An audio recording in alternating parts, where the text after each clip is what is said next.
MP में nursing college घोटाले को लेकर हाईकोर्ट ने फिर बड़ा निर्देश जारी किए हैं। जी हां, बड़े निर्देश जारी कर दिए हाईकोर्ट की तरफ से। एक याचिका को सुनवाई के बाद हाईकोर्ट ने बड़ा आदेश दिया है। आपको पता है कि मध्य प्रदेश सरकार की तरफ से 66 कॉलेज जो है उनको अमान्य कर दिया गया है और उनकी मान्यता रद्द कर दी गई है। लेकिन इस बीच हाईकोर्ट ने लॉ स्टूडेंट एसोसिएशन की याचिका सुनने के बाद एक और बड़ा निर्देश जारी किया है। क्योंकि आपको बता दूं, कई कॉलेज ऐसे हैं, पहले तो आपकी जानकारी में ये बात और बता दूं एक बार कि सीबीआई इस पूरी केस की जानकारी जांच कर रही है, जो नर्सिंग कॉलेज घोटाला है एमपी में। अब क्या हुआ कि सीबीआई की जांच में कुछ जो घोटाला करने वाले कॉलेज हैं, जिनके बारे में मांग की गई याचिका में, उनको क्लीन चिट मिल गई थी। लेकिन अब सीबीआई की जांच में सूटेबल पाए गए, यानी कि जो योग्य पाए गए कॉलेज, सीबीआई ने कहा, क्लीन चिट दे दी कि नहीं, उनकी कोई गलती नहीं है, उनकी अब दोबारा जांच होगी। ये बड़ा आदेश है।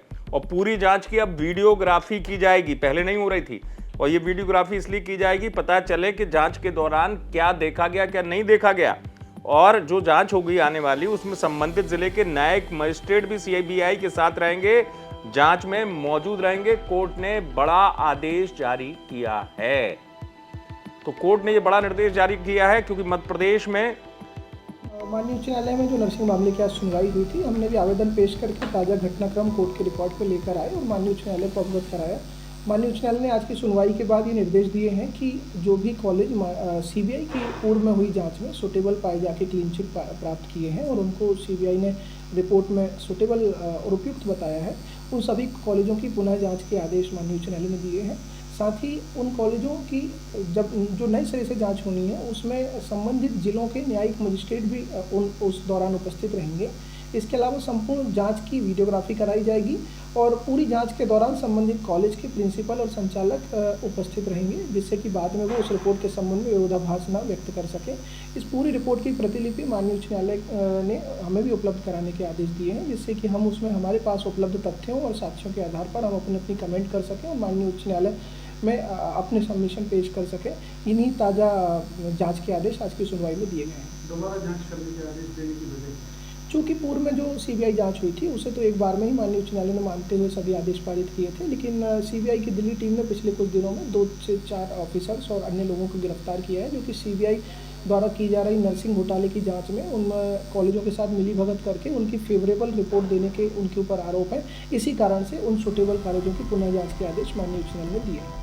ये नर्सिंग कॉलेज घोटाला जो है, इस पर बहुत समय से सवाल उठ रहे हैं। यही वजह है कि सरकार भी दबाव में आई, सीएम ने भी सख्ती भरा एक्शन लिया और अब हाई कोर्ट में पहले भी चूंकि ये मामला जा चुका था, एक ये याचिका जो गई थी, इस याचिका में दरअसल कहा गया था कि जो सूटेबल ठहरा दिए गए, यानी कि जिनको जिम्मेदार नहीं माना गया कॉलेज घोटाले में, उनकी दोबारा जांच होगी। और ये बड़ा आदेश है कि मजिस्ट्रेट रहेंगे उस जांच में, सीबीआई की टीम नहीं रहेगी। क्योंकि सीबीआई की टीम पर हाई कोर्ट ने इसलिए सवाल उठाए कि हाल में एक मामला सामने आया था जिसमें सीबीआई की टीम ने अपने ही विभाग के अधिकारियों को इस केस को दबाने के लिए रिश्वत लेते हुए पकड़ा था। अब आप सोचिए कि ये पूरा मामला किस तरीके से, कितनी गहराई तक गया होगा और क्यों घोटाले पर सवाल उठ रहे हैं कि मामले को दबाने की कितनी कोशिश की गई। क्योंकि अब इस मामले में हाई कोर्ट लगातार नजर रख रहा है। यही वजह है कि हाई कोर्ट ने इस केस को लेकर ये दिशा निर्देश दिए हैं और अब उन कॉलेज जिनको सूटेबल ठहराया गया था, उनकी भी जांच होगी, वीडियोग्राफी भी कराई जाएगी, ऐसे निर्देश जारी किए गए। जबलपुर से आप तक खबर पहुंचाई धीरज शाह ने। आप देखते रहे एमपी तक।